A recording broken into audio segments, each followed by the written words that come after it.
안녕하세요 여러분. 예비아빠의 매일 3분입니다. 혹시 난임병원이라는 말만 들어도 마음이 무겁고 방문을 망설이고 계신가요? 우리한테 문제가 있는 건 아닐까? 누가 알면 어떡하지? 하는 생각 때문에 미루고 계시다면 오늘 영상은 꼭 끝까지 봐주세요. 많은 예비 부부가 겪는 고민이 바로 이 난임병원 방문입니다.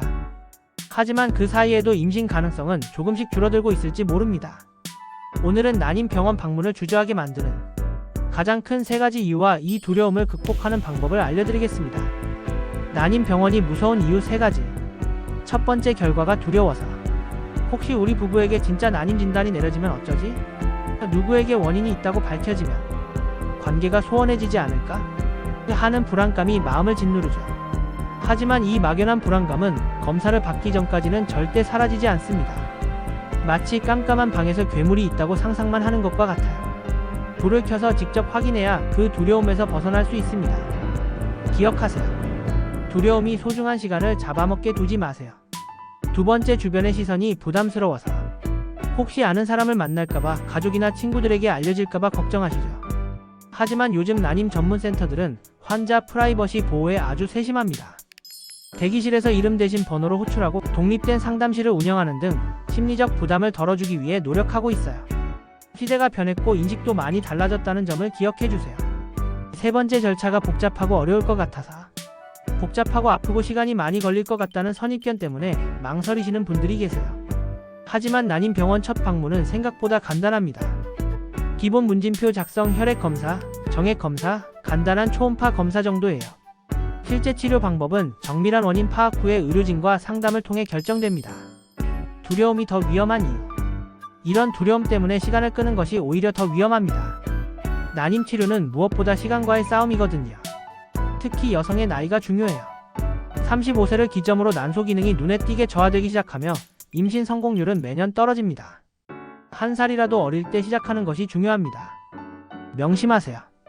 두려움은 선택할 수 있지만 시간은 선택할 수 없습니다. 두려움 극복법 첫 발을 떼는 용기. 첫 번째, 정보로 무장하세요. 정보는 불확실성을 해소하고 두려움을 줄이는 가장 강력한 무기입니다. 병원 웹사이트에서 진료 절차, 검사 종류, 대략적인 비용을 미리 확인하세요. 난임 관련 커뮤니티에서 다른 부부들의 경험담도 읽어보고요.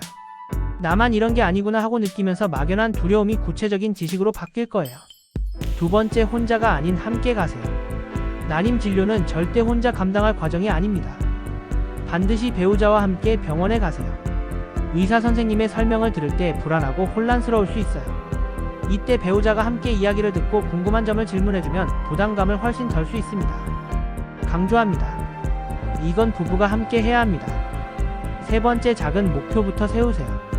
병원 방문이 너무 큰 벽처럼 느껴진다면 목표를 작고 구체적으로 쪼개보세요. 이번 주에는 병원에 전화해서 예약만 해보자, 첫 방문에서 상담만 받아보자, 이런 식으로요. 작은 성공 경험이 쌓이면 두려움을 극복하는 데 큰 도움이 됩니다. 병원 문턱을 낮추는 팁.